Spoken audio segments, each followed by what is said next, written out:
physics, the formula for power, the main formula for power is energy divided by time or work done divided by time. But there are many questions that you can do with the variation P is equal to Fv. Here, F is the force, the force here, measured in newtons, and V is the speed in meters per second. So for an example, an object is traveling at a constant speed V. The power that is needed to keep this in motion, you can find this by the formula P is equal to F times V. Now, let's see where this comes from. Like many students in my personal experience don't really use this formula. They use this one or the other one. This is the same thing in a longer way to do certain questions. Now, I'll show you why, and I'll show you where this formula comes from. Now, remember, work done is force multiplied by distance. So I'm going to substitute F times D instead of this W here. So you get power is equal to force multiplied by distance divided by time. But I can see that distance divided by time over a straight line displacement over time is velocity.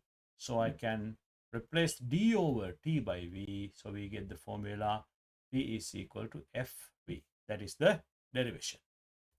Now, here's a typical question to show how this works.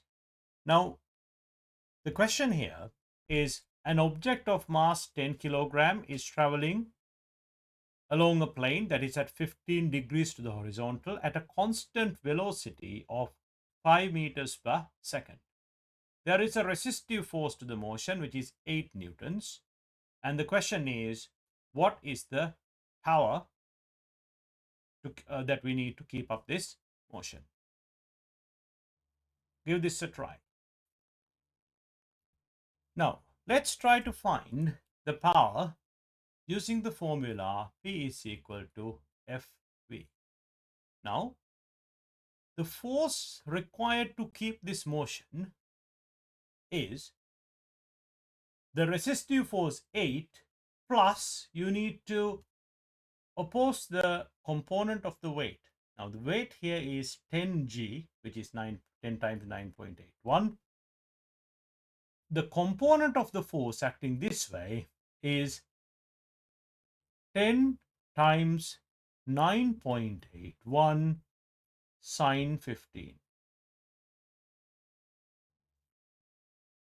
So the force here is 10 times 9.81 times sine 15, add 8, the whole thing should be multiplied by 5, and you get 166.95, so 167 watts. That's the power. Now this is the short method. Let's do it the other way. Let's do it using the other method 2. Now here, we need to think about what happens to this object in 1 second. Because we know the speed is 5 meters per second.